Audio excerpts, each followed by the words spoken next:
لا والكسل كلا والبي والإبانتل. بسم الله الرحمن الرحيم. الحمد لله الذي حبب إلينا الإيمان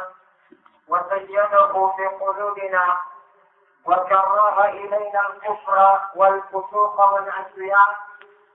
وجعل كل ذلك قبيحا في قلوبنا، ثم نصلي ونسلم على من أرسله الله جل وعلا شاهدا ومبشرا ونذيرا وداعيا إليه سبحانه وسراجا منيرا، بلغ الرسالة وأدى الأمانة ونصح الأمة وجاهد في الله حق جهاده وعبد ربه وأطاعه وأكرمه حتى أتاه اليقين. ترك أمته على المحجة البيضاء ليلها كنهارها لا يزيغ عنها إلا هالك، وصلى الله وسلم عليه وعلى آله وأصحابه وعلى من استنى بسنته وقتفى أثره ودعا بدعوته وسلك في مسلكه وصار على نهجه واتصف بصفاته إلى يوم لا مرد له من الله. أما بعد، أيها الجمع المحترم، الجمع الكرام من الآباء والأمهات والإخوان والأخوات، ألقي إليكم تسليمة طيبة مباركة، على وهي أنا قائلا لكم مع الحب والاحترام: السلام عليكم ورحمة الله وبركاته. أنا مسكجل باولك من الله سبحانه وتعالى لم يرمتره لم بكيجو لم يكتر يرمين مكو كانكو الله جل وعلا إمرد إمور المكو كانكو سبحانه وتعالى إمرد إمرد مكو كانكو تبارك وتعالى وفيوتني كونغو غوتو كلا إنني ونكتره في أرض الهدو كونغو المكو كانكو الله جل وعلا كانغو جنجتي والفيري كونغو لننادو مكو محمد صلى الله عليه وآله وسلم إن كدي جنجتي بفيري إكونغو لدنكا مقوبة إكانكو الله جل وعلا أصبي إن المقتنين وإذا ورثة الأنبياء رولو بأن بعد مقامل مدينة كقوم بمعبد كان كدفرك أرنون وأبي قفو نسأله جل وعلا أن يجعلنا من الذين يستمعون القول فيتبعون أحسنه، أولئك الذين هداهم الله وأولئك هم أولو الألباب. اللهم كما جمعتنا في هذا المكان في هذه الليلة المباركة وفي هذه البقعة الشريفة، نسألك جل وعلا برحمتك وبمنك وبفضلك وبكرمك أن تجمعنا في يوم لا ينفع فيه مال ولا بنون إلا من أتى الله بقلب سليم في جناتك جنات الفردوس. أنا مسك الجلد لنفرمك الله جل وعلا يورين بنجيها بمكة بتوسع وتقول بكانكو الله ويمين ميلاد مكو يلتين اندرجيا بمكو ويبشر عباد ان ميلاد ويلتين جيا بامن جيا بامهم الذين يستمعون القول فيتبعون احسنه. بمن ارى بتتم بأنفق بها اللي مقبلين نفسي مقبلين برد مقبلين بأودك بهدو كفي اليوم كتي بنارة الجوانب من بجبين بنارة كبري مؤتدكم بجوكا دلهم. الله أولئك الذين هداهم الله كتابي هوري دادك تدين بي الله جل وعلا فيونك مور ليجدو يمبي بتوتا قوم بي الله واليهن والهاتا من الجنة مكو كانت سبحانه وتعالى وياريك بيدو ونكندو وأولئك هم أولو الألباب وبيتك كبيوني بمار بها إلاج أرأي ونمو بمار نوم إن شاء الرحمن جل وعلا يوكر من يقول تطور ويوكا يكون بتوتا وقلي بإهورك إنك بعض صفات النار يوكا صفات ييك جميتنك الله سبحانه وتعالى تجي يتنك تنقو الله جل وعلا ويبدني ملك يتنك تنقو الله سبحانه وتعالى ويبدني ممتنادي yiitenge kanko Allahu jalla wa ala o hebbini e mum boneeji wonande ɓe yimɓe wakkiliɓe wuurude ka hoore leydi makko ɓe daroɓe foofa henndu makko kanko jalla wa ala ɓe ñaama ñaameteeji ɗi kanko subhanahu wa ta'ala o tagi ɓe yi'ira gite ɗe o tagi ɓe heɗora noppi ɗi o tagi ɓe wownira ɗende ɗe kanko Allahu jalla wa ala o tagi ɓe settira koyɗe ɗe kanko subhanahu wa ta'ala o hokki ɓe ɓe miijora ɓerɗe ɗe o hokki ɓe ɓe daro kadi ɓe duwo e ley ɗowdi makko kamɓe ɓe yimɓe ɗon ɓe wona e ley asama makko ɓe wuurirani haa ɓe maaya tawa gurdam maɓɓe ɗan fof koye hoore yeddugol oɗo subhanahu wa ta'ala e hoore salanagol oɗo e hoore ñentingol iblisa alayhi la'na woni ko ɓe wuuri allahu subhanahu wa ta'ala moƴƴinani ɓeɗo werde moolanande tawi nden ɗo werde koko kamɓe kadi ɓaaɓe woniranimo ni ka nder gurdam maɓɓe kanko kadi o werniro e ni ñalande ɗal ngal nde ganndi no woodi kanko allahu jalla wa ala o huntiti e wonde ne woodi e yimɓe ɓe o tagi ɓen ɗon o tagiraawi ɓe hay e hunde si wonaa fi yiite jahannam ɓen ɗon koko jahannama ñaamoya koko jahannama huntoroya haaju mum koko jahannama henndoyo gollira no faalira ɓen ɗon ko ɗum woni hadat allahu jalla wa ala e tagugol ɓe ko kadi si o wiyen ka suratul araf o wi walaqad zara'na li jahannama kathiran min aljinni wal ins lahum qulubun la yafqahuna biha wa lahum a'yunun la yubsiruna biha wa lahum adhanun la yasma'una biha ulaika kal'an'ami bal hum adall ulaika humul ghafilun kanko allahu subhanahu wa ta'ala o wi walaqad wallahi gondi bima'na lamu ko lamu alqasam ko wondugol kanko allahu subhanahu wa ta'ala o addi o wi min allahu mi wondide wonde gondi min tagani ko ɗuuɗi moƴƴa wonande jahannama tawa ko immorde e jinna kañumma e yimɓe ɓen ɗon komin tagiri ɓe ko fii ko jahannama gollitiroya komin tagiri ɓe ko fii ko jahannama ñaamoya komin tagiri ɓen ɗon ko fii ko jahannama sunnoya ñalande ɗanngal o wi kasiran ko ɗuuɗi moƴƴa minal jinni immorde e jinnaaji ɗin wal insi kañumma e bani adama tigi e hoore mum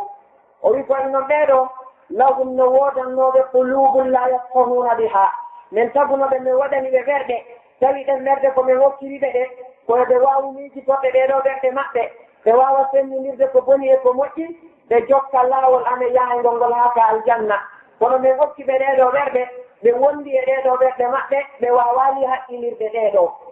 o inni walahum a'yunun la yubsiruna biha ɓe no marno kadi gite selluɗe ten gite maɓɓe ɗen ɓe waawirano yiirude ɗen ɗon goonga ame yahowo on ɓe nganndi allahu jalla wa ala wi'uno en fa innaha la ta'mal absar walakin ta'mal qulubu allati fi sudur kanko allahu o witine wi'i on ko ɓumɓe ande wona ɓumɓe bimana gite maɓɓe ɗen ka yeeso ga woni ko huni ɗin ko gite maɓɓe ɗen ka ɗerɗe wawayɗe ɓe wallitade ha ɓe yiya goonga on ko ɗen ɗon tigi woni ko humiɗi hande kadi ɗen ɓernde maɓɓe ɗen niwɗinde yiyata goonga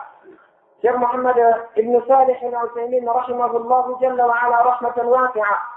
ɓe maati wonde man sammata allahu jalla wa ala qalbahu yara alhaqqa batilan wa yara albatila haqqa ɓe maati kala omo allahu subhanahu wa ta'ala miwɗini ɓernde makko nden kala mo allahu ɓawlini ɓernde mum nden kala mo allahu yilti ɓernde makko nden ɓe maati oɗo yi'ay goonga o wontanamo meere o yiya meere nden kadi wontanamo goonga ko waɗi si a yiyay hannde o zaman mo wuuruɗen ɗo yimɓe ɗuuɗuɓe pentini juuɓe fewndiɓe tawa ɓornagol hijabu surra ɓalli maɓɓe ɗin ɓe ɓorno conci yettiɗi ɗi islamu noddiɓe e mum kamɓe ɗum ɗo no kanani ɗe ko labanaɓe ko ɗettugol concoy faaɗu koy dolo koy tawata koye ala hay juuɗe ma dolo kum marko junngo wooto ma dolo koy ala ɓaawo e ɓornagol kilotiji ɗi tawata no nandi ɓe ɓalli ɗin e ɓornagol jippuwoy koye tata ko taƴa koy kamɓe ɓe faami wonde ko ɗum ɗo woni ko laba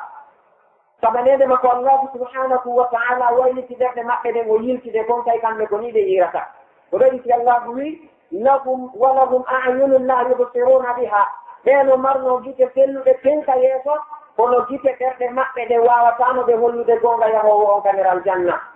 o inni walahum adanun la yasma'una biha ɓeeno marno noppi kadi ɗine waɗannoɓe noppi maɓɓe ɗin nanayno kala ko ɓe faala heɗade sina goonga amen on kala goonga mo tawata no wallaynoɓe haa ɓe yaha aljanna ɓe wawata nande ɗum ɗo ko ɗoɗi si allah wi en ka suratul anfal ya ayyuha alladina amanu لا تكونوا كالذين قالوا سمعنا وهم لا يسمعون إن شر الدواب عند الله الصم البكم الذين لا يعقلون. كان الله جل وعلا ويقول يظن به وتأووجي وتيمد يوب وند كان كريه نند كي كنان على نند كون أولا نيدكو وادي بواجاما كدوري جيكو جماعة من سفاما كوريالي بهولا ما بني جماعة من كدوري مكة kono ɗum waɗali haɓe wayli hoore maɓɓe ɓe artika moƴƴere ko ɗon si kanko Allah o wi ko ɓuri bonde e ko tagi ko fof ko mari wonki kala ko mari wonki e ko Allahu jalla wa ala tagi immorde e malaika ha hewti e bani adama jippi e jinna ha hewto e kullo e ɓurkum pandude kum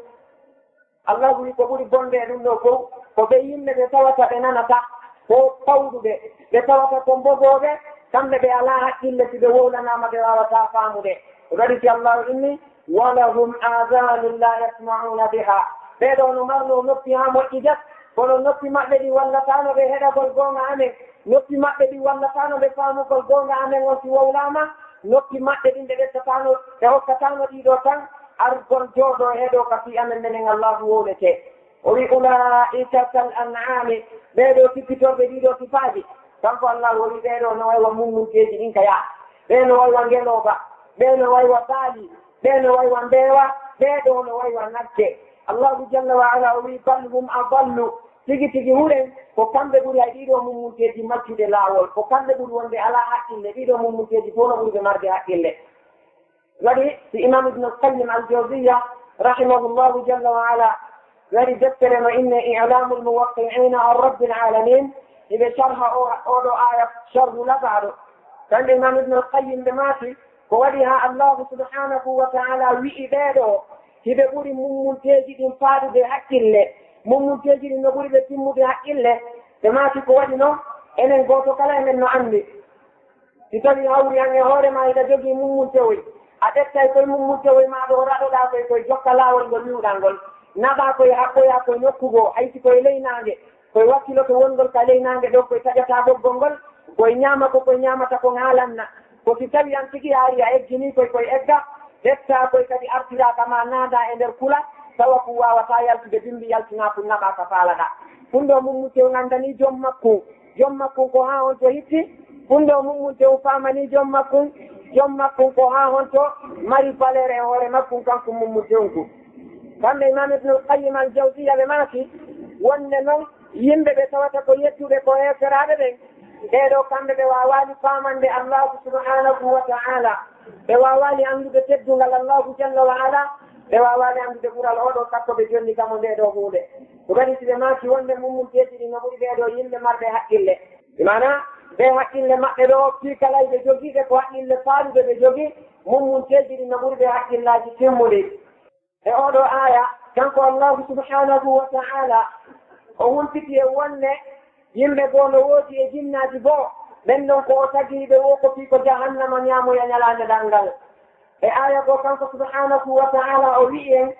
ko suratu shura mo yewtanelaaɗo makko o muhammadin sallllahu alayhi wa alihi wa sallam o inni wa kadalika awhayna ilayka qur'anan arabiya litundira umma alqura wa man hawlaha wa tundira yawma aljam'i la rayba fihi o wi fariqun fi ljannati وفريق في السعير كان الله سبحانه وتعالى أريد أن لا تكوني ونكم وحي نري هورما قرآن جفتر جنگ تنده على عرب أريكم وحي نري هورما وفي أن لا يا كل يم ولد بين در سارة إن تنده مكة واجد أدري ولد بنا يم ولد بين سرنا دو سارة oni fiya wulɓe yimɓe ɓen kadi ñallal goono aroya ngal tawata ɓe fof maɓɓe koɓe moɗodirteɓe nden ñande hay e gooto e maɓɓe wawata koltade hay e gooto e maɓɓe lukkatake nden ñande kono noon allahu subhanahu wa ta'ala wi wa hasharnahum walam nugadir minhum ahada o wi min moɓoyayɓe ɓe fof maɓɓe gila e ɓen maɓɓe adama attaɗo tagede on ha hewtoya e facciteteɗo tagede on ka hoore leydi min moɓoyayɓe fof maɓɓe ñande dangal ka hoore leydi ɗon hay e gooto e maɓɓe luttatake nden ñande allahu wi fariqum fil jannati fedde goo e ɓe yimɓe ɓe mi tagi ɓen ɗon mi naɓayɓe ka nder galleji yurmede an ka nder saare newende an ka nder saare nemaji an ɗi mbeɗo ko toon mi wonnoy taɓe o wi wa fariqum fi sa'ir fedde goo noon no woodi wurunoɓe ka aduna e hoore weli e foti بسودي شيطان يند الشيطان بسودي غردان أدنى شداري أدنى بيجتي دين أنت لأن بتالي ينتظر نلا دوانهم وبيدا دون يرنا يدي جهنم بيوني فريق في السعير بيوني السعير وني كبيرو إذا رأيتي سيدنا علي ابن أبي طالب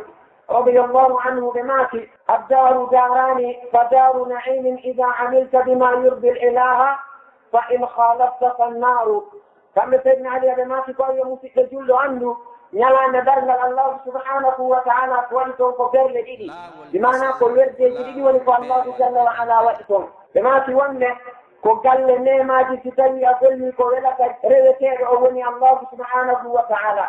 يوري هورك أوفالا أصولك كأصولي أجوكي كنلا رمكو ونو منا أمالي بماتي فدار نعيم هركو قال نيما ولكم أرندا فإن خالفت في أمنك منه أصولك إبليسا إبلي يكوتي إيمي إبليسا يدني شدارمو بماتي هاري فالنار كليت جهنم ولكم أرندا من ينك إذا نحن ننجدو ليته يتنين هاتين كونغ تاكي كونغ موني كونغ هاتين كونغ جاندي كونغ قالوا أبو هريرة رضي الله عنه لما تنونه إن الله أوقدها 1000 عام حتى احمرت و1000 عام حتى ابيضت و1000 عام حتى اسودت وهي سوداء مظلمة كان أبو هريرة رضي الله عنه لماتي وأن الله سبحانه وتعالى يفنجد ويته دوبي ولورة كانت جل وعلا مويت دنيا عنده والكتاب بماتي ويت تجتري دوبي ولورة جوكو نرمي كي دوبي ولورة إن تطمع تيري جوكو نرمي هاي تنجراوني بين بماتي الله ويت تجتري دوبي ولورة كريم هاي تنجراوني بماتي فهي سوداء مظلمة يتنجن قبل الجسم إتولي إذا ينداري حديث إذا وانده انتوى الله سبحانه وتعالى وتجيه تنينكم دوبي بلودي تك دوبي ولوري عنge وجي دوبي ولوري عاي تنيراوني دوبي ولوري عنge قولي تتينداري دوبي بلودي تك الله جل وعلا نتبو دهوله انت ويدن نتيننا ها هونتون غيدو هونde موني ها هونتون غيدو هونde جلدي ها هونتون غيدو هونde woni ko hitti kama ko kanko Allah subhanahu wa ta'ala wonno tendari odo dido asma'uji jeddi كانوا ما يريدوا ليلة ليلة جئتي اكلفوا ان يحكوا مريدوا الله سبحانه وتعالى يوم يولى كان قد خلق 7 سماوات والأرض وما بينهما في 6 أيام إذا أسمعوا جئتي لفقمتي وقت ليلة جئتي وقت اكلفوا ان يمرون كان قد جل وعلا يقبل لجيبوا تكوني كم يتجلوا الله يتجهنم من كان جندون ko duubi guluudi kati woni ko tabi nge iden andile te ndaari fi hakkude ɗiɗo asamawuji noore hadisi Abdullah ibn Mas'ud mo ɓe itti nelaɗo alayhi salatu wassalam kamɓe nelaɗo on ɓe maati bayna al ardi wassamai l ula 500 عام وبين الأولى والثانية 500 عام وبين كل سماء 500 عام وبين الرابعة والكرسي 500 عام وبين الكرسي والماء 500 عام والعرش فوق الماء والله فوق العرش لا يخفى عليه منكم شيئا كما نلان عليه الصلاة والسلام بماتي وان يوغل أوضر فيديو ليدي هوتا أفما كمو أرانا مواتو دن يوتو دون بماتي كدوبي تيمت جي وني كونت يارا فتيو هوتا تون ونكو رنتو دن لو كدولني وانا كمو وني بماتي يودا كدي أنو أسما أرانا هوتا أسما دمو كدي كدوبي تيمت جي وني كويارك بل رواية قول محمد بن جرير الطبري سلي بماشي ونه هاي تكي بأسما قوتو بمعنى تايوتي أرانون دويا يرسو دي مكو كدي كدوبي تيمت جي وني كويارك في يالكا يمكو إيوادو نون يوتو يا بماشي حقو لأسما كلا هوتا يكو لرون كدوبي تيمت جي يارك جلك أسما جئبه هوتا كجلر الله سبحانه وتعالى إمام مجاهد دماتي كدون الله جل وعلا صوت قيد مكو دي يقول كأسما جئبه هوتا نن جلر بماتي كدوبي تيمت جي كدي يارك يقول أنن جلر نون هوتا يكدك ما يندي ونغو جودا كدوبي تيمت جي يارك بماتي أرشي الله سبحانه وتعالى النقهور اللي ينضم كانت الله النقهور عرشي في كلايد وقت نيريني كما أولا تاكو نغلو عندا أولا تاكو على نند أوتاكو يآلي أني جتاكو كنكو الله جل وعلا وعندا في كلا يدون وقت بريريني فمن يغني إني واعلموا أن الله يحول بين المرء وقلبه أن ولي الله سبحانه وتعالى نهيد حق نحن نشون إبرن مكونه ولقد خلقنا الإنسان ونعلم ما توسوس به نفسه ونحن أقرب إليه من حبل الوريد ومن من بس نحن نشون بريا أدون قل كدان مكونه فإذا أولا تاكون قلنا نتا أني جتاكو كنكو الله وعندا أقول لك أقول لك الأورنتا anda ka wonna wo wonde kanko Allah himo humpiti fima gadi karamo ko de himo go wi ya akhi idha ma khalawta ad-dara yawman la taqul khalawtu walakin qul alayya raqib wa rabbu az-zulam yaraka kando karamo ko de wi ko yo musiko juldo kitali anati e der suudu tay ko antu wonton atoki bape de fo e tene firjidi awoni ele suddare tay ko antu si alanda ma wata yu ko min tu wondo bal wi umi ɗo wondi ɗo ni e taguɗo niwre nden ono rentini e kala ko mini wande ɗo joni sen ndaari ɗiɗo asama uji jeɗɗi e maki leyɗe ɗen jeɗɗi kadi ko ni ɗe yaari gila ka leydi araniri ɗo ha ka leydi jeɗɗaɗiri ley toon ko duuɓi temeɗɗe joyi woni ko yaarete allahu wi'i en ɗum ɗo fof mu wattude e kala ko woni e nder ɗum ɗo ko nder balɗe jeegoo o tagi yiite jahannama ngen kanko allahu jalla wa ala o tagi ɗum ɗo e nder duuɓi guluuji tati si tawi en laari ɗum ɗo ko hunde nde tatano haani e wattinde hakkil moƴƴa ko waɗi toon ɗo allahu jalla wa ala jippinno o aya o wi kalla ida dukkati l ardu dakkan dakka wa jaa rabbuka walmalaku saffan saffa wa jia yawmaidin bi jahannam yawmaidin yatadakkaru l insanu wa anna lahu dhikra ila akhiri sura ko o aya jippino sahabaɓe nelaɗo ɓen alayhi salatu wassalam بأرنا بين الله عليه الصلاة والسلام بما في الله جل وعلا به وجيء يومئذ بجهنم من جهنم فيؤدي بما في كيف يؤتى بجهنم يوم القيامة يا رسول الله فهن جهنم أجريت ينال دانجل عبد الله بن مسعود بكل حديث إمام مسلم يلكن كصحيح محمد ومن الله عليه الصلاة والسلام بما في يؤتى بجهنم يوم القيامة لها 70,000 زمام مع كل زمام 70,000 ملك يجرونها بما في جهنم أدوك يلا ندرنل هر جهنم نجدي جلوكو جلودي تبان جدي جلوكو والغوت الكلا فجلودي تبان جدي وملائكة ونكو فورتا جلوكو جلودي تبان جدي جهنم جدي بنيان لكو جهنم أدوك تو جلوكو والغوت الكلا إذا عندي الملائكة الله وانا دولة بمنشرة وانا درن بمنشرة وانا تنب بمنشرة kono hakken ko jahannama mawni ko jahannama teddi ko jahannama jandi ko jahannama tiiri kon tawi jolo ko wal kala ko ma tun guluuji cappanɗe jeɗɗo malaika fooɗa ngal sina ɗum jahannama sottata ngeɗo no yiite e mawnirde ni ngeɗo e sennirde ni e jannirde ni allahu subhanahu wa ta'ala wi'i en ka qur'ana la amla anna jahannama min aljinnati wannasi ajma'in o wi oɗo jahannama e mawnirde ni o jahannama ɗo e yaadirde ni oɗo jahannama e jandirde ni min allahu mi woolide wonne mi hebbinira jahannama yimɓe e jinna dendanalngal maɓɓe e yedduɓe lamɓe mbe fo maɓɓe e aya goo wi la amla anna jahannama minka wa mimman tabi'aka minhum ajma'in o wi min deni hebbinoya jahannama iwde e ma an iblisa e ɓiɓɓe adama ɓen kala e maɓɓe jokkuɓe ma on dendanalngal mi ukkoyay on jahannama mi hebbina no ari e hadis ittaɗo e anas ibni malikin mo imam ahmad ibne hanbal filli ka musnad maɓɓe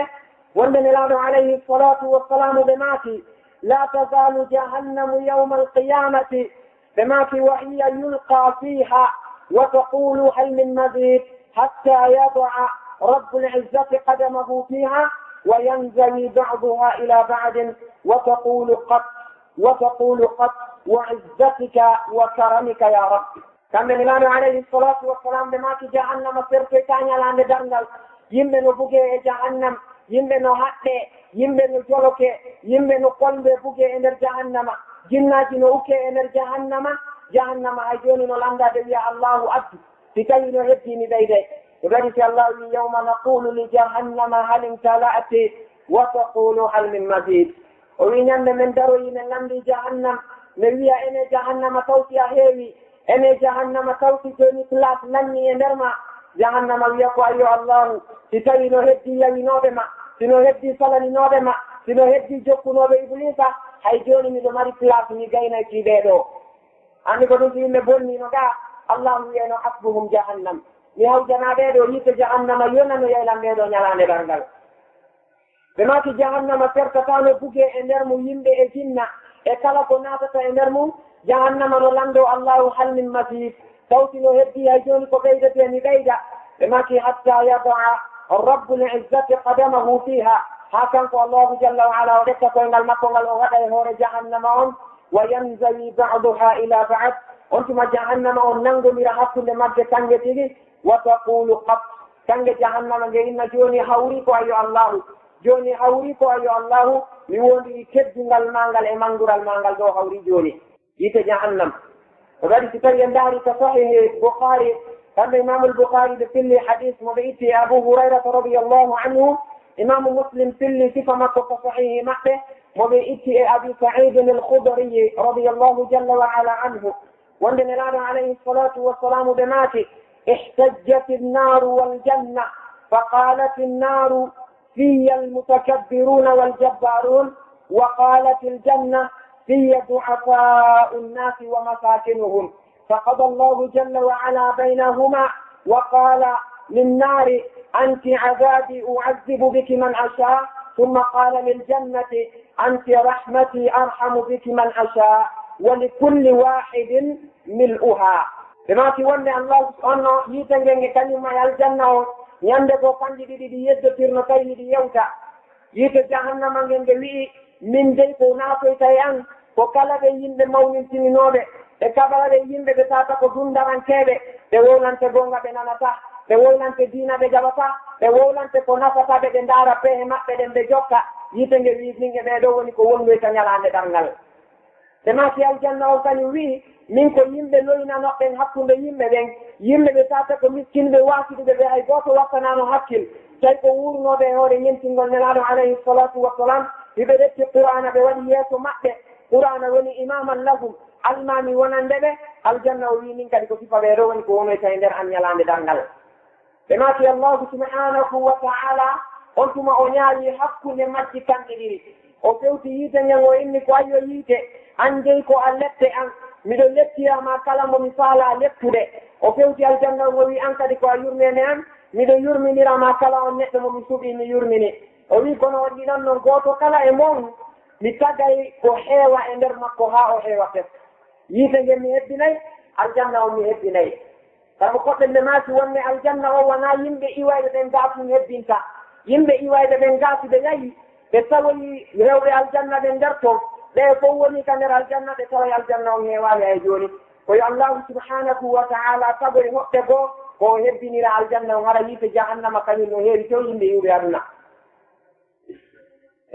ɓe ndaari ɗum ɗo ko sattinayi ɗum en ko haa honto woni ko haanude wattande ko haanude wattande hakkil e ko haanude wattude yiili e fiingeeɗo yiite e hoore maɓɓe waɗi noon si en ndaari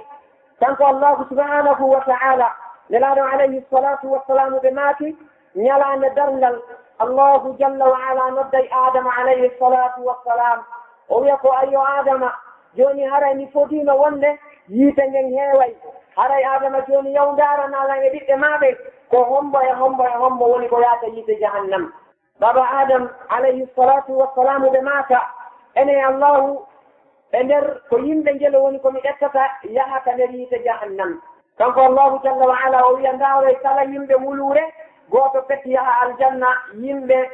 temeɗɗe jeenayi e capanɗe jeenayi e jeenayi ɓenno fof maɓɓe ko yiite jahannama woni ko ɓe yaata joni noon an neɗɗanke miijiti si tawi a yahay aljanna a tawa yimɓe wuluure ko an tu yaata ko ɗum hannda wattande hakkil wiya e nder yimɓe wuluure ko min tu woni ko moƴƴata mi yaha aljanna si tawi ɗum ɗon manki wawata gasude ko ɗaɗi si allah wi fa kayfa tattaquna in kafartum yawman yaj'alu lwildana shiba o wi ko honno wonirta alhaali mo ngon wono yimɓe honno hulitton allahu subhanahu wa ta'ala si tawi on darike ɗo o yeddi ñallal ngal tawata hakken ko ngal mawni kon hakken ko kulaleji maggal mawni kon ngal ɗon ñallay waɗay ha tawi kum boobo kum furɗa cheikh mouhammad ibnu jarir al-tabari e maati ko ñande allahu jalla wa ala wi'i adam yo adama kontu e nder yimɓe wulure kala goto yaha aljanna heddiɓe fof maɓɓe ɓe yaa yiite jahannam ɓe maati kon on tuma fayi kon ko furɗata. Cheikh Saïd al-Misri hoɓɓe inna Cheikh Saïd ibn al-Misri ɓe maati wonne tawi ɓe yima moƴƴayde tafsira o aya ɓe maati fa kayfa ida aljaninu bi ummihi mutaalliqun wa hada qalbuhu mas'urun yakhsha alhisaba wa hada bila dhanbin yakhafu bihalihi ɓe maati fa kayfa yakunu alladhi yuqimu ala alzunubi du'uma. kamɓe Cheikh Saïd ibn al-Misri ɓe maati ko año musidɗo si tawi hawri kunno fay kun ñalande dangal kun waɗani bakkatu ha hande kun jibinama tun kanko kun maayi ɗon manko wurateeɗa kun maaya kun darnoyama ñalande darngal hakken ko kun huli ɗi kun furɗi kun ari kun ƴawi sakko nene makkun kun jogiti nene makkun ɓernde makkun nden no huli moƴƴa e hoore kun wona bakkatu kun waɗi ɓe maati ko honno woni royta alhaali on neɗɗanke mo tawata wuuri ka hoore leydi ɗo ha o maayi yatakallaf wa yadkhul wa yakhruj wa yaqumu wa yamshi wa yajlisu ala zunubi oɗo ara yawgol makko artugol makko naatugol makko yaltugol makko immo jooɗo koye hoore bakka e maati ko on alhaali makko wonirta o kadi saydna Umar ibn al-Khattabi radiyallahu anhu ɓe marno waaju molananu ngu tawata ko waaju yottotongu qawlan baliga konngol ngol tawata no naatana neɗɗo gomminɗo ha kadi e makko kamɓe Umar ibn al-Khattabi radiyallahu anhu ɓe marno jikku maasugol أكثروا ذكر النار أكثروا ذكر النار أكثروا ذكر النار فإن حرها شديد وإن قعرها بعيد وإن مقامعها حديد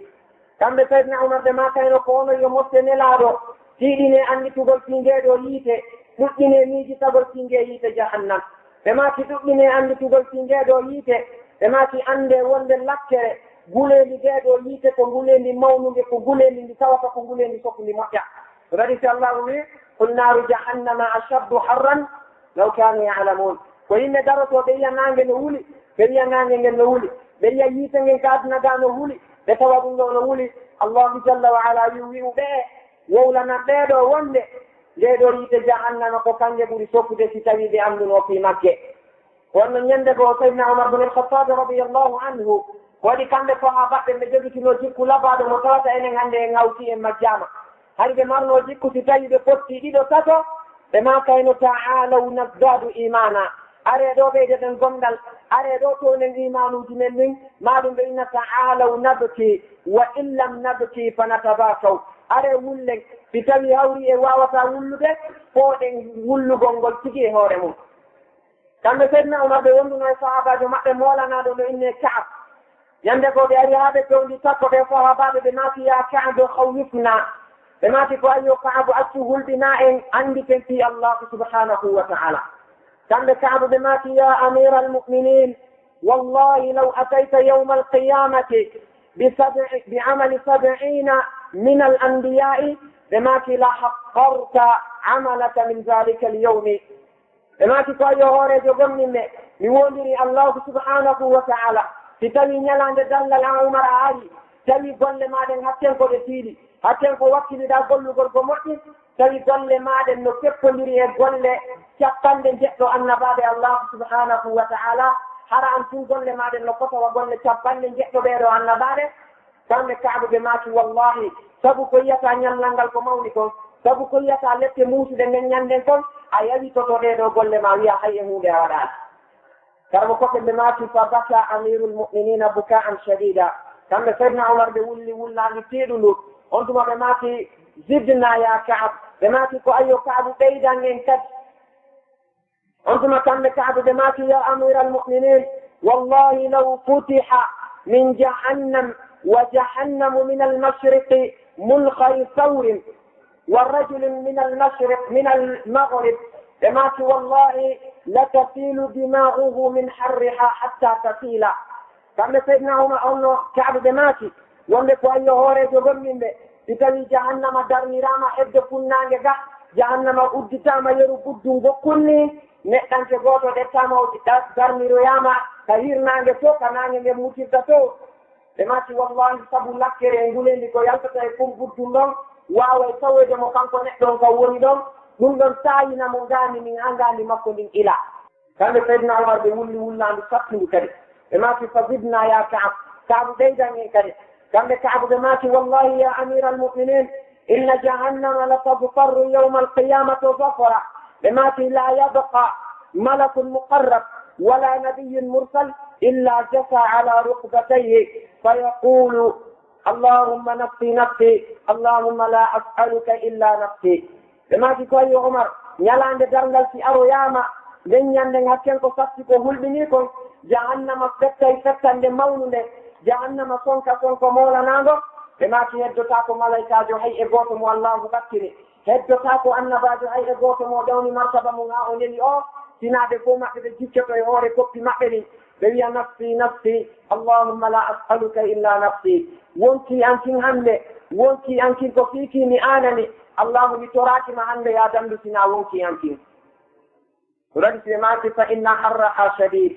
ndeɗo yiite jahannam nguleni ko nge yaltinta kon e lakkere ko nge yaltinta kon ko lakkere mawnude woni ko jahannama yaltineta nden ñanne ɓe mati wa inna qa'araha ba'id yiite jahannama ngen kadi no luggi moƴƴa waɗi ari hadis abu hurairata radiallahu anhu ɓe mati ñande goo min yaltiduno e nelaɗo alayhi salatu wassalam min yaadi e maɓɓe ha e nokku ɓe nani hito molanago kamɓe nelaɗon ɓe mati tawtiɗon andi ko hito honnum ni sahabaɓen ɓe mati allahu wa rasuluhu a'lam ko allahu e nelaɗo makko o woni ko anni on tuma kamɓe nelaɗo alayhi salatu wassalamu ɓe mati ko hayre wotere woni ko bugano gila noon nde buga gila ka toni jahannama heeɓi hande balɗe 4 ma duuɓi 4 gila hayre nden buga ko hande non woni ko kañum hayre nden nde hewtoy ka nanka ɓe mati ko ndeɗo hayre woni ko waɗi ngo hito ɗo hande joni noon so tawi hayre o foyjitaɗe hayre e fannude waɗama e tondu ngay ka jahannam ɗo yo ɗum ɗo hewtoyde ka nder yiite jahannama nder ton waɗi balɗe 4 ma duuɓi 4 ɗo yo hewtoyde ley ton te penti calculino joni si tawi ko an neɗɗanke mo tata ɓannuma num no teddi si a ukkama ɗon ɗo ya hewtoyde ley ton ko duuɓi je ɗi watta ɓe mati wa inna maqami'uha hadid ko malaika ɓen piirta kon ton nden ñanden holɗe ɗe ɓe jogii ɗen cappiɗi malaika ɓen piirta ɗin ɓe mati ko janɗe ɓe gandi no ari ka tafsir imam ibne kathir hadis mo ɓe itti ka musnad imam ahmad ibne hambal ɓe itti mo abu saidin al khudri fima yarwihi an rasulillahi sallllahu alayhi wa alihi wa sallam kamɓe nelaɗo on ɓe mati wonde si tawi sawru woturu ndu malaika ɓen jogii koɓe pocciroyta yimɓe yettuɓe ɓen ñalande dargal wallinama ko hoore leydi ɗo yimɓe e jinna fof maɓɓe moɓodiri fi townugol ndu ɓe mati ɓe wawatanu hay sottinde kan woni ɗon hakken ko ɗum teddi ko ɓe mati kadi si tawi ɗum ɗettama ndu lappirama fello ngo muncitoto joni noon neɗɗanke yettuɗo ko ɗum ɗo woni ko piiroyte ñalande dargal ka nder yiite jahannam si tawi en iwi ɗon mawɓe ɓe makani en nane fi yiite jahannama ngen dambuɗe ɗe allahu jalla wa ala waɗi toon e andi allahu subhanahu wa ta'ala kaw yewtidayno e iblisa alayhi la'na nde kanko iblisa o darino o wi allahu tigi wi'i qala rabbi fabima aghwaytani la uzayyinanna lahum fi l ardi wa la ughwiyannahum ajma'in illa ibadaka minhum almukhlasina qala hadha siratun alayya mustaqim inna ibadi laysa laka alayhim sultan illa man ittaba'aka min alghawin wa inna jahannama lamaw'iduhum ajma'in لها 7 أبواب لكل باب منهم جزء مقسوم كان الله سبحانه وتعالى كو يوجد إبليس عليه اللعنة إبليس بي الله منك لنيوني سبو أو آدم تو محوكر دالا الرر دالا نيورمين مانن منك لنجيبو يتوكا ليدي متويا وطن كان كوي بيت مقبن ميتولا نايد بونيدي دينك ليدي ها بيبدا مع مؤتبه انت رباوان سينا جيادة ما بفاتا بأنه نصبنا بلا إلا الله ويا كان سبحانه وتعالى وجاب إبليس وي نعم لا والأنفير ونقول قولن نوالي جيادة أن بفاتا بأنه نصبك بني لأني بأنه قول ذنب جوكتا على دولي هوري مأبه وإني كالنون مأبه وكيلي رها يوتي باوما هذا ييت جهنم من وني موعدهم أجمعين وكان وني فدور مأبه بفو مأبه كان الله وإن الله 7 أبواب ييت جهنم من نمري دمب الجئي وإن لكل باب منهم جزء مقسوم دم الكلا إمور دي مأبه نغال يبا جبل نغال كواتا جبل يونا نغال فيه لذو دمب الجئي كانوا قطن بماتي دم الأرنانغال ونكو إنتي جهنم تجي يهورمو بماتي إنما سمي جهنم بجهنم ها جهنم نجر عن ديرو إنه كان يتنين لي جهنم بما تقول أنه يتجهم في وجوه الرجال والنساء ويأكل لحومهم وهو أهون عذابا من غيره. كم ترى مقابل بماكي وكمان يدم يت جهنم من النيابة يكاني نو يجيك وورك بين روحي في الناس ويندرتون يسون كاي هور ما تموتن غنير بلو يسو ما كان يت من النيامة تبدي ما بين دي فوماجي هور من كاري بماكي جدو إماونه كونجي تيجي وني كبوري حيث دي إلكت دي فوق الله سبحانه وتعالى. dengan mila kongedo wi asbuhum jahannam ka o wi te jahannam yono yayi de nge e fandu de kanko Allah wi ngedo yono yayi e aya bo kanko subhanahu wa ta'ala o wi e wonne yawma naqulu li jahannama hal talati wa taqulu hal min mazid yanne men lande to jahannama nge heewi jahannama wi fitani no heddini beydai ngedo no wani ko kangi woni damalana nangal e ma ci damal dimmangal ko yite inne tengen lawa dengan dia Allah subhanahu wa ta'ala bilang innaha lawa nazza'atan lishawa tad'u man adbara wa tawalla wa jama'a fa'awa. Kanko Allah subhanahu wa ta'ala wingedo yite ko lawa ange innete o wi nazza'atan lishawa yite nge nyorte guri balli mabbe din di tok makki kange yite nge nyama guri balli mabbe din e hore dum kadi tad'u man adbara wa tawalla kande yitangel nge nodday kala on neɗɗo huccitiɗo ɗuri qur'ana tawi sunna nelaɗo alayhi salatu wassalamu o yonalimo o ɗetti oɗo o faakiri sera o continue lawol makko ko ɗaɗi sigonama ut tafsir ɓe maaki si tawi neɗɗanke aɗo yi ñalande dargal allahu jalla wa ala kondanimo o wi oɗo ko lago a woni ko naɗo tonmo si malaikaɓɓen nangimo ɓe pewtinimo tan yitangel noddaymo nge inna ilayya ayyuha almujrim ilayya ayyuha almujrim ilayya ayyuha almujrim nde inna koyo neɗɗo bandijo salaninoɗo allahu an jiwo mo tawata ari ala ko waɗa sina ɓornagol concoy faaɗi koy detta ngariji maɗi yaltina ka yaafi fitina julɓe ɓen ka yaafi tokka cukalele juutuɗe ka hoore ma daroɗa ƴawa e hoore paɗele ɗe tawata neɗɗanke suusata ndarude yalta wujoɗa urateeri hayloɗa e yaasi on tawa ala ko yaltimma sina fitingol worɓe ɓen an kadi suka mo tawata ala ko waɗa sina tuffugol noppi mum ɓorno senidi ɓorno dolokeji américain tawa e paɗele molanaɗe fermo fembo fembande bandi sengle to yalta ka yaasi tawa ala ko waɗa sina yarugol beere fima dorogu kañumma e jokkugol rewɓe tawa an ala ko waɗa sina jooɗagol ndaara balo e jooɗagol suwa carte e jooɗagol suwa dam e suugol kine jam yite ngen wiyoya nden ñanden ilayya ar e an ga e wiiday hannde ko enen famodirta joni noon si tawi wiyama nazza'atan lishawa ngeeɗo yite nge ñertoye guri ɓalli maɓɓe ɗin ɗi fof majji ɓe nganndi no tabite hadis nelaaɗo alayhi salatu wassalamu ɓe maaki neɗɗo naato o yiite jahannama ñiire makko wootere fotoyay wa fello uudi gonjanɗuɓe ɓe maaki tekkeendi guri ɓanndu makko ndum taway ko yeru sogone 42 neɗɗanke timmuɗo deftere no waɗi ɓeynande alhasarat kaɓe sharhi o hadis ɗo ɓe maaki wonde ko yimɓe ɓe tata ko fewɗo zaman baba adama ɓe tawata hari ko sogone 50 wonno jundi maɓɓe ɓen ɗon ko sogonal maɓɓe 42 wonata tekkendi guri neɗɗo naato o yiite jahannam kamɓe ne laaɗo alayhi salatu wassalam ɓe maaki place makko on ka boɗi makko ɗin jooɗotoɗon ndeññanden ka jahannam no fota hakkunde makka e madina 400 kilométre oɗo noon si naati ngeeɗo yiite allahu wi nazza'atan lishawa nge ñorta e ɗiɗo guri fof e tekkude ko ɗaɗi to wi kullama nadijat juluduhum baddalnahum juludan gayraha liyazuqu ladab o wi tuma kala nde ɓe ɓalli maɓɓe ɗin ɓenndi tuma kala nde jolokoje ɗen naati yiite ngen sunni ɓalli ɗin ha naatoy ka ƴiye jolokoje ɗen naati ha hewtoy ka ƴiye maɓɓe allah wi ne wattitanay ɓe ɓalli kettigo piyoɓe meeɗu lefte ɗen ko waɗi noon fazuqu falan nazidakum illa adaba on meeɗay ɗo hannde men ɓeydonta on sina lette ngeeɗono ɗon ɓe maati si iwama e ngeeɗo are innetege ngen sakar tan mo koɓɓe ɓe maati ko waɗi ha ngendo yiite innira sakara ko sabanede ma kayre kan ngendo yiite ko yakulu luhuma duna al-idam kange ko nge mari haaje mum ko guri en no tebbeli yimɓe naatayɓe yiite jahannama ɓen ko ɗin noon tebbeli woni ko ngendo yiite ñamata nge acca ɗon ƴiye maɓɓe ɗen ko ɗi noon nde nganndi allahu subhanahu wa taala tigi wi'i en wama adaraka ma saqar o wi la tubqi wala tazar o wi en on ɗum lawahatun lil basar kanko subhanahu wa taala o wi atten noon ko yiite saqara hulmini kon annelaɗo a andaɓe ko honde innete sakar o wi ngel ɗo yiite nge accata hay e hunde e neɗɗanke on nge tertota ko hay e hunde e makko kadi nge ƴakkay kala ko annduno himo wondi e mum nge tertoci e makko ɗen ngel ɗo yiite aray horta ɓaddu makko ɗum fof itta tebbeli makko ɗin o heddode e ƴiye nge si o heddodi e ƴiye ɗen ɗi maana ka nder yiite jahannam allahu subhanahu wa taala taggita kadi teewgo o watta e makko yiite ngen kadi arta ha moƴƴa ɓe nganndi noon sababuji ko naɗata goɗɗo kon ha o hewtoya sakar ko waɗi no towno ɓe nanndano ma salakakum fi sakar honɗum ɓe fuɗɗorno ɓe wi lam naku minal musallina minen hari min juulata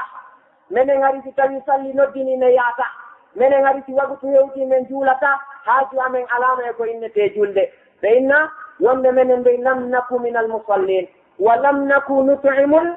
miskina si tawi miskino ari torike men o wi waɗiro walillahi wa fillahi meɗen jogii jawdi men hokkata min daroto ɓe wiyamode ɓeeɗo ko yimɓe fidduɓe ni si min aynike neɗɗo mo alana hoore makko haray meɗen yawitimo min ittataɓe e jiifa amen min jonna o ɓe daroɓe inna wa kunna nakuudu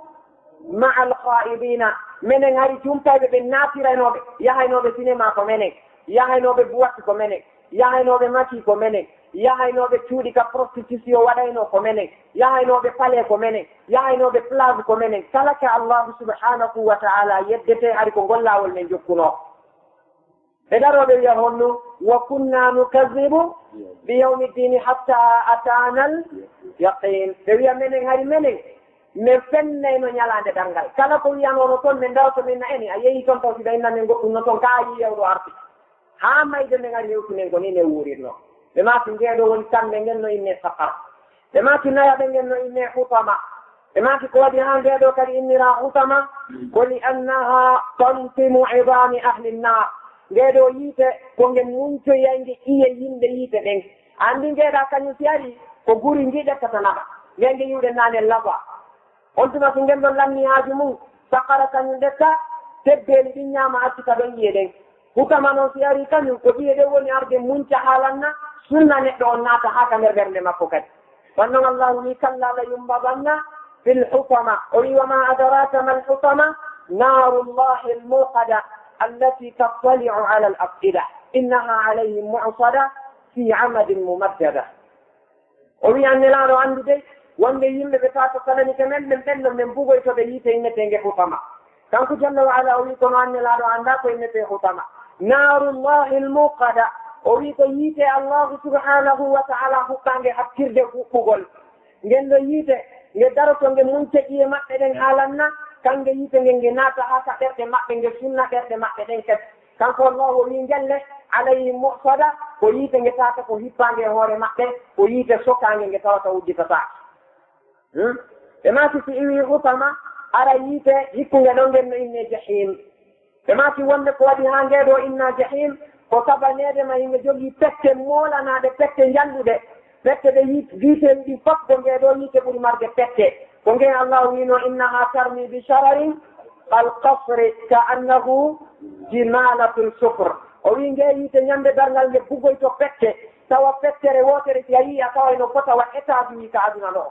o wi nge ɗeɗo pette kadi si a yii ɗen a sikkay ko gelooɗi wojjuɗi hakken ko pette ɗen mawni ko pette ɗen janɗi kon ɓe maati ngeeɗo kadi no waali toon si wiye ngeeɗo aroya yiite innete nge jeegaɓe ɓe ngen no inne as-sa'ir ɓe maati ko waɗi ha nge wi'ira sa'ir wonde ngeeɗo yiite gila allahu subhanahu wa ta'ala tagi nge ha fooma kange nge ɗanotako ko waɗi allahu wi kullama qadat zidnahum sa'ira o wi tuma kala nde yiite nge ɗuyti mees mumon men ɓeydanade huɓɓugol kadi nge huɓɓa ɓe yiya ɓe maati ngeeɗo no waali ɗon yiite sakkitoroyo nge tata ko ngen ɗon ɓuri luggude ko ngen innete alhawiya ɓe maati faman waqa'a fiha fa huwa la yakhruju minha abada kala neɗɗanke yedduɗo allahu ko o yeddimo ha o ukkoya e nder ngeeɗo yiite aray kanko o yaltoyta fen wannoon allahu subhanahu wa taala wiyen wa amma man khaffat mawazinuhu fa ummuhu hawiya o wi kala on neɗɗo mo tawata kanko neɗɗo on bindigo on no golleji makko ɗin peesama ha tawi bonɗi makko ɗin tiiɗi haaɗi teggiɗi ɓuri moƴƴi makko ɗin o wi oɗo nene makko ko haawiya wonoyta ñalande ɗanngal karmo koɓɓe maaki ko piwon ɗum haawiya wiya nene makko no anda ka aduna ɗo si tawi ɓiɗɗo goɗɗo tanti ɓiɗɗo makko soññike nene makko dogay ƴetta ɓiɗɗo on bakano e hoore mum yurmina ɓe maki neɗɗo on kadi si soñjoyde ka nder yiite nder toon haa wiya ƴetta emo baka e hoore mum ɓurta sattinde lette mum nden ɓe maki ko ɗum ɗo inete abwabu jahannama assab'a dambude jahannama ɗen jeɗɗi ko kanɗe ni si tawi en niwi noon en ara e ko innete libasu ahli nnar conci maɓɓe kamɓe yimɓe yiite ɗen ka nder yiite nder toon ɓe gandi allahu subhanahu wa ta'ala no wi en falladina kafaru qutti'at lahum thiyabun min narin wa yusabbu min fawqi ru'usihim alhamim yusharu bihi ma fi butunihim waljulud wa lahum maqami'u min hadid kanko subhanahu wa ta'ala ka suratul hajj o wi wonde ɓe yimɓe ɓe tawata ɓe wakkinike haa ɓe yeddi allahu ɓe wuuri e mum o wi qutti'at lahum thiyabun min nar ɓeɗo ñande dalngal celciɗi ɓe ɓornotoɗin kaka yiite jahannama taƴete ko ɗum woni ko ɓe ɓornoto o darti karmo koɓɓe ɓe maaki ahlun nar yimɓe yiite ɓen finnaari ɓe maaki thiyabuhum ko min nar kamɓe dey nder ton conci maɓɓe nin ko yiite tigi woni ko taƴete ko yiite ɓe ɓornoto ka nder yiite kadi kanko allah woni wa yusabbu min fawqi ru'usihim alhamim on tuma noon kadi hibbe juure e hoore koye maɓɓe ɓen ndiyan hattuɗan e wulde o inni yusharu bihi ma fi butunihim waljulud si ɓe hiɓɓama ɗan no ndiyan karmo koɓɓe ɓe maaki ɗan naatoy ka hoore maɓɓe si ɗan hewti ka nder reedu ɗan ponnitay kala ko woni ka nder reedu nder toon ɗan tayina ɗan yaltinira ɗum ka boɗi maɓɓe on tuma allahu tagitaɓe kadi ɗan hibbe e hoore maɓɓe e aya goo ka suratu ibrahim kanko subhanahu wa ta'ala o wi yawma tubaddalu al ardu gayra al ard والسماوات وبرزوا لله الواحد القهار ومن ينهم وترى المجرمين يومئذ مقرنين في الأقصار ومن سرابيلهم من قطران وتغشى وجوههم النار كان سبحانه وتعالى ومن ينهم ndiɗo leydi waylita sanza ittafek artira leydi goo oɗo asama kadi ñorte ha wayte artire asama goo sayyidina ali ɓe maati wonde asama on leññande ko asama kanŋe allahu subhanahu wa ta'ala waɗoyta abdoullahi ibne mas'ud ɓe maati yawma idin tubaddalu hadihi l ardu bi ardin naqiya lam yu'mal alayha ma'siyatun wa lam yusfak fiha dam ɓe maati allahu subhanahu wa ta'ala waqiya ndiɗo leydi goo daneri pen tawa ndin ɗon leydi ha hande allahu yeddaka e mayri ha hande ƴiƴam bani adama hibbaka e mayri ko ɗon woni ko yimɓe ɓen garoto leññanden ko ɗum waɗi allahu subhanahu wa ta'ala wi en leññannen si a haynike leydi nin wa tara al arda barizatan o wi a haynoto leydi min leññannen tawani ndi henti a yiyata ko toon la tara fiha iwajan wala amta o wi a yiyata gayfu a yiyata foosewol a yiyata kadi pellum a tawa leydi ndi fo mayri hindi fotodir yimɓe ɓen no dari nokku ngoto o wi leññannen noon kamɓe a yiya yimɓe bandiɓe bonɓe ɓen muqarranina taway ɓe tokkinira fil asfadi e kaɗɗi a taway bandi ko waɗayno bina ko fof no jolokande wotere ko yarayno feere ko fof no jolokande wotere ko ñamayno riba ko fof no waɗira sengo ko yawotono mawɓe mum fof no waɗira sengo ko yulɗano hakkude rewɓe mum fof no waɗira sengo rewɓe yawotonoɓe moodi mum fof no waɗira sengo sukaɓe puyɗunoɓe ɓe jaɓani yangude haqqille maɓɓe ɗen faamugol diina e jiweele yahaynode yaltina hoore mum peññina ŋaɗiji mum e cuɗariji mum ɗum fof no haqqano waɗa sengo kanko allah woni nden ñande noon jonti maɓɓe ɗin men katoran ko jonti maɓɓe ɗin ko hunde nde tawata allahu jalla wa ala waɗanaɓe jonti si yiite ngen neni jonti ɗin tun ɗi taye ɗi ila e hoore maɓɓe wayo so tawi masalan a ɗetti poore a ukki e nder yiite andi ko ɗon noon ɓuri muusude edi yiite ngen tigi e hoore magge si a ɗetti poore a ukki ka yiite ngen no jogiti poore on a tintini ɗum e hoore goɗɗo ɓe gandi ko a wonto ɗum muusi jonti maɓɓe ɗin noon kamɓe yiite ngen tayinayi jonti ɗin ila e hoore maɓɓe kadi kanko allah woni wa taghsha wujuhahum nnar suddoyay geete maɓɓe ɗen nden ñande yiite jahannam nden ñande ɓa tun kamɓe ɓe wonno ko yimɓe ɓe tawata ko yimɓe yawinoɓe allahu kadi ɗettoye ko ɓe keddiri kon fof woni yeeso ngon ko waɗi noon karmo koɓɓen ɓe maati ala ko teddi e bani adama hewtiti yeeso makko ngo sabanede makko geete maɓɓe nen teddi ko nden ñanden allahu seppinireɓe daasiraɓe ka nder yiite jahannama geece ɗen o lanna kadi o ɗetta geece maɓɓe nden o suddiraɓe yiite jahannam ɓe maati ko ɗum ɗo woni conci maɓɓe ɗin ko conci yiite jahannama woni ko ɓe heɓata ara ɓeya yimɓe aljanna kañum no heɓato conci maɓɓe ɗin kamɓe ko min sundusin wa istabaraqin e min harir ka ɗiɗo piiji tati ɓe ɓornoto nder to tawa kala ko ɓe faala eɓe wayli to ɓeɗo kañum no ɓornade conki yite to so ñiwi ɗo yehen ta'amu ahli nnari wa sharabuhum ñameteji maɓɓe nin kayumma en jaram ko ɓe yaroyta toon kon karmo koten ɓe maati wa ta'amuhum min nar wa sharabuhum min nar ko ɓe ñamoyta ko yiite ko ɓe yaroyta ko yiite waɗi allahu subhanahu wa ta'ala o wiye ka suratu lwaqia thumma innakum ayuha ddalluna almukadibun la akiluna min shajarin min zaqumin famali'una min albutun fasharibuna alayhi min alhamim fasharibuna shurba alhim hada nuzuluhum yawma ddin kanko allahu subhanahu wa ta'ala o wismin moɓe ndiɗo yiyon ñande dangal aranɓe e sakkitiɓe adiɓe e sakkitiɓe on fof ɗon dari nokku gootu o wi on tuma onon ɓe yimɓe wonnoɓe ko fennaynoɓe dargal ɓe hoolaki ɗum yimɓe majjunoɓe ɗaɓɓitani laawol yahayngol aljanna ngol o wi la akiluna min shajarin min zaqqum onon o ñaamoyay leggal goono inne zaqqum nelaɗo alayhi salatu wassalamu ɓe maati wallahi si ɓiɓɓere wotere zaqqum ɗeftama ɗiɗama toɓɓere wotere tek addama liɗama ka hoore leydi ɗo ma sintinama e nder maayo woto e maaji aduna ɗen ɓe maati sabanede ma tooke ko nden ɗon toɓɓere wotere mari kon ɗum ɗon bonnita e leydi ndi wawata fuɗintinde goɗɗum allahu no wi yimɓe yiite ɓe la akiluna min shajarin min zaqqum ɓeɗo ñaamoyay e ngal ɗo leggal o attal noon kadi o wi famali'una min halbutun ɓe hebbinay deedi maɓɓe ɗi tes hara ko zaqqum o wi si ɓe lanni ñaamude zaqqum kadi fasharibuna alayhi min alhamim ɓe yaroye kadi ndiya yiite ndiyam ɗan tawata ko soppuɗan ha tawa ko ha ɗon hattata soppude ndiyam si ɓe ɓanni ndiyam ɗan ka diise geece maɓɓe ɗa hakken ko ndiyam ɗan soppi ko ndiyam ɗan ñorta e guri ɗin ka geece bugitoka nder ndiyam nder ton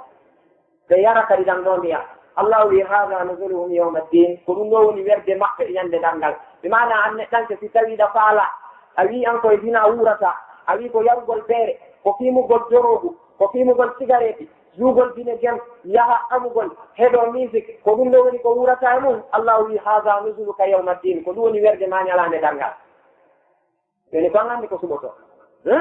e aya goo wiye wujuhu yawma idin khashia amilatun nasiba tasla naran haniya tusqa min aynin aniya laysa lahum ta'amun illa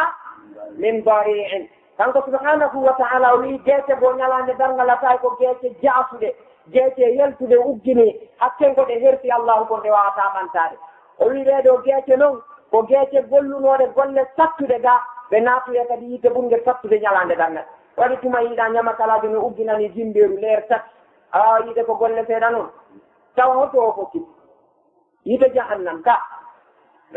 waɗani seydna omar bne alkhattabe radiallahu anhu ñande goo ɓe amnoɓe tawi neɗɗanke gooko karamo kooju al yahude molanaɗo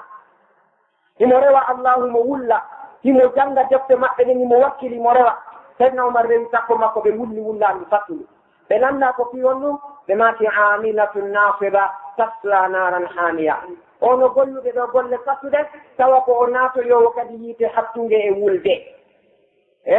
kanko allahu o wi'i wonde ɗen ɗon tusqa min aynin aniya ko ɓe yarnoyteɓe nden ñanden e ɓunnu ndu tawata ɓunnu ndun ko hattude e wulgol ɓunnu ndun ko wulnanu ndiyam mum ɗan haa tawi to haa ɗon ndiyam wawata wulde ko ɗum ɗo woni ko ɓe yarnoyte nden ñande o ini laysa lahum ta'amun illa min dari ɓeɗo ala ñametemo ɓe ñama nder ton kadi sina ɓiɓɓere leggal no inne bore karmo koɓɓe ɓe maati ɗum ko leggal gono ko arabu ɓen to leggal ngal rimay tawa ɓikkoy koye no waɗi bulle si ngeloba no wawi wuurude ko mba wuuri ñande mba maɗɗi gootum tek e ɓiɓɓe ngal ɗon leggal aray saggakadaade ɗo ngeloba mba maaya allahu jalla wa ala wi yimɓe ɓen ka yiite kamɓe ko ɗum ɗo woni koɓe ñamoyta nden ñande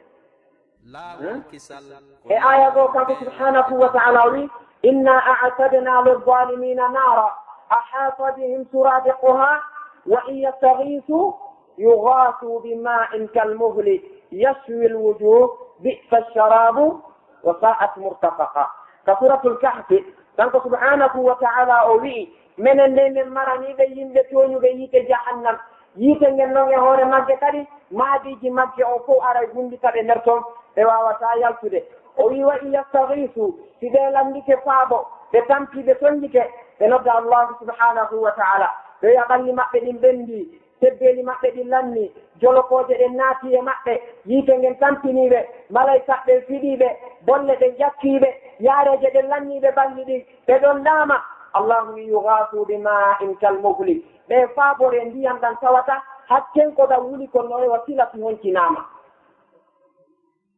ɓe faabore ɗan ɗo ndiyam kala mo ko ɓe maakiti neɗɗo o netti ndiyam ɗan o ɓanniɗan ka yeeso makko ɗo yarugol hakken ko ndiyam ɗan wuli kon ndiyam ɗan ñorta e buringi ka yeeso makko ukkita ka nder taasi nder ton ma ka nder miran nder ton o yara ɗan kadi siɗan naati ka reedu makko ɗan munca ko woni ka reedu ko fof ɗa yaltinira ka bogi makko oɗoni sallah wi bisa sharabu wa sa'at murtafaqa o wi ɗan ɗo ndiyam nde ɗan boni jaram ɗan neɗɗanke yarata o wi yiite jahannama kadi boni werde nde neɗɗanke weerata e aya go kanko subhanahu wa ta'ala o wi wa yusqa min ma'in sadidin yatajarra'uhu wa la yakadu yusi'uhu wa ya'tihi al-mawtu min kulli makanin wa ma huwa bimayyit ka suratu ibrahim kanko allah subhanahu wa ta'ala o wi o neɗɗanke yedduɗome ñalande dangal o yarnoyte ndiyam ɗan tawata ko ndiyam mana ko ƴiƴan e mbordi woni ko hawtinira ko ɗum woni ko ñamoyta nden ñande o wi kanko neɗɗo on noon ko woni toon nden ñanden o hendoto ɗan ɗon ndiyam o addaɗan o wuufaka hunnduko makko o eto fii ɗennyugol tawa wawata ɗennude o weɗi ñande goo neɗɗo goo taskitino fii o aya tasatu e molanaɗo imamul hasan al basari ɓe pottuno e neɗɗanke gooto ñande goo tulɗo ɓe ndaari o neɗɗo ɓe tawi neɗɗo on no hori gite makko ɗen no unti nder neɗɗo o wattana hakkille hayye muɗe mo waywa neɗɗo feetuɗo kamɓe imamul hasan ɓe ndaari o ɓe maati ya akhi ma bika ko honɗum woni ko heɓuma ha wawɗani kanko neɗɗo o wi wallahi istawqaftu min al akli walshurbi wannawmi mundu fatara o wi min mi accino ñaamude mi accino yarde mi accino ɗanade dumum ne juutuɗo kamɓe imamul hasan al basari ɓe maati mastawqafatka ko honɗum woni an neɗɗanke on ko haɗuma ko honɗum darnuma ñamugol e yarugol e ranagol o wi wallahi innama stawqafatni ayatun min ayati alquran o wi ko aya goto kati woni ko haɗinmi ɗum o wi fa kullama hamamtu bi ta'amin bimana bi aklin aw shurbin aw nawmin wa tadabbartu wa tadhakkartu bi hadihi al-aya o wi wallahi ma stata'tu an akula wa ma stata'tu an ashraba wa ma stata'tu an anama o wi tuma kala nde mi miijiti oɗo aya tawi miɗo faala ñaamude ma miɗo faala yarde ma miɗo faala ɗanade simi anditi aya on ɗoygol angol hooteji tan komi weelano kon iway komi ɗonɗano kon kadi accireni kamɓe imamul hasan al basari ɓe landi ko aya hombo neɗɗo o inni ka allah wiɗo wa yusqa min ma'in sadidin kanko neɗɗo ñalande dangal ɓa o yeddi allah o yarayno gasi o yara ye glacé o yara vinto o yara kala ko o faala yarde e ko yarete o yara beere o yara kala ko anndi no yare allah wi ñalande darngal min kadi mi yarnoyaymo ƴiiƴange mbordi ko ɗum woni ko wuuroyta ɓe ndaardi min tani on jini moƴƴe nokku ko wi neɗɗo on ka suratul haqqa ko winni en ɗo wonde kanko neɗɗo o wala ta'amun illa min ghislin ka fa laysa lahu lyawma hahuna hamim wala ta'amun illa min ghislin la yakuluhu illa alkhafi'un allah wi nden ñande neɗɗo on tawa o ala hay e gooto wallitotoɗo monon nden ñande yo ari o alaati ɗo hay e gooto nden ñande kadi o ala ñamete sina ghislin abdoullahi ibne abbas ɓe maati fi innama ghislin ko addamu walma'u alladi yasilu min luqumi ahli nnar ko ƴiiƴan kañuma e ndiyan ko ilata ko yalta e teddeeli yimɓe yiite ɗen ko ɗum ɗo woni kanko neɗɗo on ko ñamata oɗon ali ibne abi talha kamɓe ɓe maati ko sadidu ahli nnar ɓe mana ko ƴiiƴam maɓɓe ɗan e mbordi maɓɓe min kamɓe yimɓe yiite ɓen si tawi yiite ngen sunniɓe ha ƴiiƴan e mbordi yalti ko ɗum ɗo woni koɓe ñamminte kadi ka nder yiite nder ton imamu qatada ɓe maati ko charru ta'ami ahli nnar woni ko innete ghislin ko ɓuri bonde e ñamete ko yimɓe yiite ɓe ñamoyta ko ɗum ɗo woni ko innete ghislin ɓe ndaari ɗum ɗo en tawa ko hunde nde tawata no hulɓini moƴƴa sen iwi ɗon are e fi ko innete waqudinnar bimana yiite ngen ko nge huɓɓiroyte ko ñalande darngal e andi allahu subhanahu wa ta'ala o wiye wonde fattaku nar allati waquduha annasu walhijara o wi ko onon yo yimɓe huleɗe nge yiite nge tawata ko nge huɓɓiroyte ko yimɓe kañumma e kaaƴe yimɓe e kaaƴe woni ko yiite jahannama huɓɓiroyte ɓe nganndi enen nga a hukka e leggal yiite ngen huɓɓa hukka essence nge huɓa hukka pétrole nge huɓa yiite nge ñalande dangal kadi pétrole majje o fof ko ɓeeɗo ko ɗaɗi si allah wi ya ayuha nnasu يا أيها الذين آمنوا قوا أنفسكم وأهليكم نارا وقودها الناس والحجارة عليها ملائكة غلاظ شداد لا يعصون الله ما أمرهم ويفعلون ما يؤمرون كان الله يقول يقول كل الله سبحانه وتعالى دندن بيت من أنا غور من بنقول من دي جهنم سيدنا علي دماتي أي علموهم وأدبوهم جنة دينا نيوم بني الإسلام كدوني جندو قلبي يتنين الله وقودها الناس والحجارة غيرو يتنون كو بتيرو يتنين نين يمن إكادي كما قلت بماكي شيخ عبد الرحمن ابن أبي حاتم الرازي كمسند مأده ليلتني حديث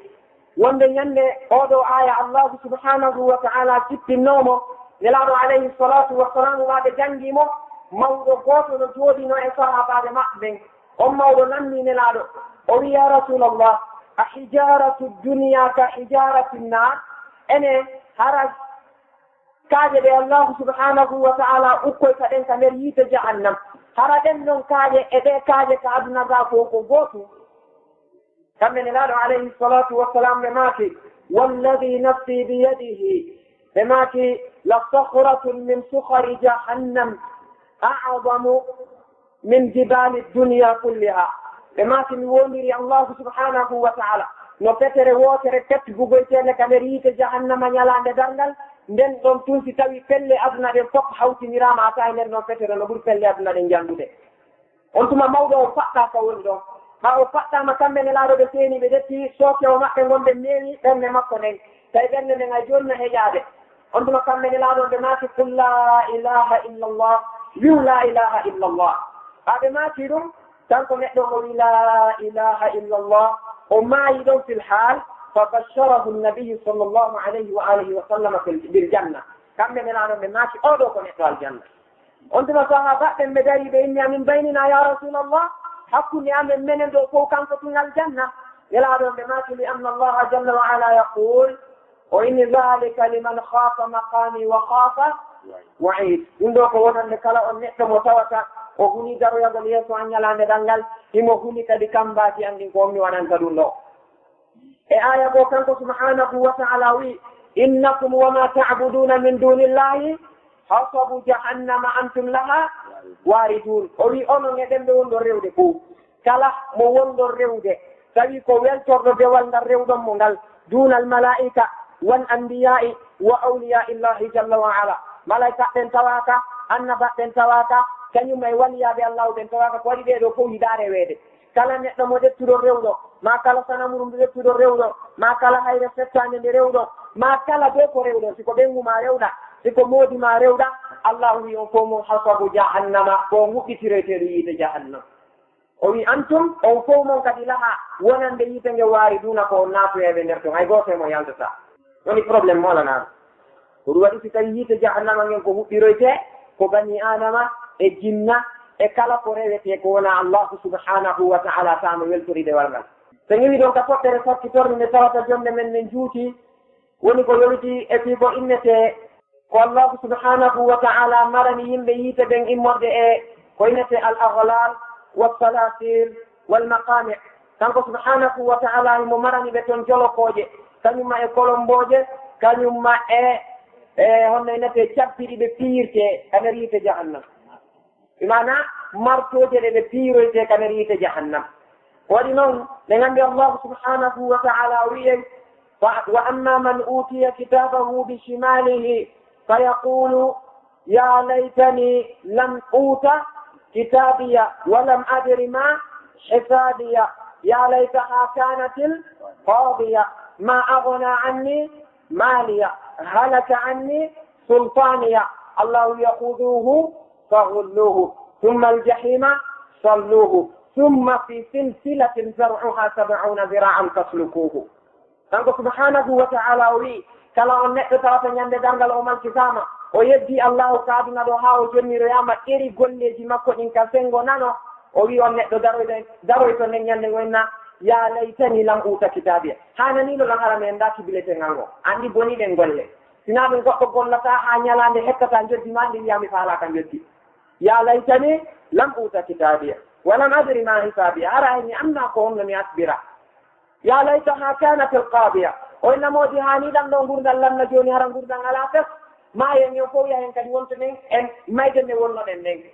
o daro innama agna anni maliya komi darino mi ɗaɓɓi jawdi ko fof mi heɓi compte ji molanaɗi ɗum nafaɗiran hannde halaka anni sultaniya koko mi laamino fof mi woni gouverneur ma mi woni président ma mi woni préfet mi woni ministre mi woni directeur haka mi woni o chef quartier ma chef secteur o daro o wiya halaka anni sultaniya laamu an ɗum halkiila allahu daro o wiya malaikaɓe makko ɓen huduhu fagulluhu nange oɗo jolo kommo karmo koɓɓe ɓe makiti allahu subhanahu wa ta'ala wowlingol konngol imo mari malaikaɓe inneteɓe azabaniya malaikaɓe makko ɓurɓe marde doole ɓen ɓe maati ko ɓe temedere immotoɓe giddana bani adama won gootu huduhu fagulluhu o wi summa aljahima salluhu si o lannimo jolokude bugoyoɗon mo ka yiite jahannam o wi summa fi silsilatin zaruha 70 dira'an faslukuhu si tawi noon on jolo kaymo ɗaɓɓoye jolo ko wongol tawata jundi maggol ko sogone 50 ko ɗum ɗon woni ko jolokirton mo abdoullahi ibne abbas radiallahu anhu ɓe maaki si tawi jolokowal gotal e jolokoje jahannama yaltinama funnange to sabu ko ngolɗon jolokowal wuli kon ɓe maaki adnonge kala toni e nder makko taayey neɗɗo yiite ko ɗum ɗo haɗɗiroyte ɓe wi noon allahu tindini en no haɗɗiroyte puisque winde ñande la yu'adibu azabahu ahadun wala yutiqu wasaqahu ahad hay goto wawata lettude lette ɗe o lettata nden ñande nden goɗɗo ko wawi haɓɓude ka aduna ɗo wo kadi o tawa mo wancani allahu kaɓɓol nden ñande wonnoon o wi'en ko wa yuhadu binnawasi wal aqdam mo juburu kamɓe yimɓe yiite ɗen mo kala maɓɓe ɓen juburu ka tiinde ɗo sukundu molanami juutundu yaltay ɗo koyɗe makko ɗe gaɗette tokkinire e nduɗo juburu on tuma ɗeɗo jolokoje waɗe haɓɓire ɗum ɗon ha moƴƴa jolokowal ngal saare e makko ngal naade ka hunduko ngal yaltinire ka boɓi kolombowal ngal ara kadi kaake e hoore makko si o buge yiite jahannam andi ko ɗum o wi'en inna ladayna an kalan o wi menen nde meɗen mari ka amen nga kolomboje molanade komin yaltinirta yimɓe yeddunoɓe men ɓe e aya goo wi inna a'tadna lilkafirina salasila wa aghlalan wa sa'ira o wi menen min marani yimɓe yedduɓe ɓen kolomboje e jolokoje e yiite huɓɓaande ko ɗum ɗo woni ko ɓeeɗo marana kanko subhanahu wa ta'ala an neɗɗanke a wawi wonde ka hoore leydi ɗo a yeddama a yeddimo kanko subhanahu wa ta'ala a ndaari ko faalaɗa ko nga waɗi o wi ko sifa ɗum ɗo woni ko o yoɓoytama aray ko ɗum ɗo woni ko yewtuɗen seeɗa ne tawata sa amen won ko rakkiduɗo moƴƴa wattude hoore mum jondeji ɗi juuti kadi haray ko ko wowluɗen ɗo ko wowlanoma kadi e wowlata ko wowlaka woni ki yimɓe ɓen hannde no jogiti haqqille yoruɗe a nodday haaronka jaɓata a waajoto haaronka siko fi zina e wowlananoma siko fi yiite jahannama karmakoɓe men feƴƴuɓe ɓen karmakoɓe men addiɓe akiɓe en ɓen ɓe wowlani en si tawi kala manko annan ɓen hoore men no harmi mi wowlani ɗo ko ɓe makanali en kono eɗen jooɗi ko waɗi si cheikh mouhammad aliyu chawkani ñande goo ɓe seenino ɓe waaji yimɓe ha ɓe tawi hay fof e maɓɓe jaɓani cheikh o waaji ɓe noddi ɓe tawi hay gooto e ɓe jaɓani ɓe dari ɓe moƴƴinani hoore maɓɓe gimol gootol ɓe maaki ya chawkani laqad asma'ta law nadayta hayya walakin la hayata fi man tunadi law anna annara nafakta biha adaat walakin tanfuku fi ramadin ɓe maaki ko ayo chawkani wallahi anani ni si tawi hawriɓe ɓe wonda noddude ɗo ko nanayɓe si tawi ɓeɗo no wuruno wallahi ananiniɓe ɓe maaki walakin la hayata fi man tunadi ɓeɓe wonda ewnade ɗo fof ɓe ala gurna hay fof ko pure koko maayi fu andi allahu wino e aya go masalu alladina kafaru o wi ka masali alladi yan'iqu bima la yasma'u illa du'aan wa nidaa o ini summun bukmun umiyun la yaqilun aw fahum la yaqilun kanko allah subhanahu wa ta'ala o wi misal ɗen e feraɓe imana darotoɗo nodda keefeero neɗɗo mo allahu sokki ɓerɗe munne neɗɗo mo allahu uddi gite munne e noppi mun ni o wi misal maɓɓe e nodda ɗo ɓe on no ewa darotoɗo ewno nodda hunde mi tawata nanata o ala e wadde ɗo sina ewnandu e noddandu konko woni noddude noon ko pawɗu ɗum nanata konko woni noddude noon ko boɓiɗu ɗum e wawata wowlde ɗum kadi yiyata himo dari himo waɗa ɗum ɗo eɗan haɗa hiɗen toromiri enen hakkunde men hiɗen canjini wonde ka wonden ɗo sifa ɓen no yimɓe ala ɗo en tori allahu subhanahu wa ta'ala kanko jalla wa ala no moɗodirirɗen ɗo ni kanko allahu yo moɗodiriroy en ni kanir aljanna makko firdaus wa aqulu qawli hada واستغفر الله لي ولكم ولسائر المسلمين فاستغفروه انه هو الغفور الرحيم والسلام عليكم ورحمه الله وبركاته. أيها سبحانه وتعالى يولون وآية بجنجي أرى النوك فكرت يولون جياد المقبول لا والكسل كلا والبي والإبانتال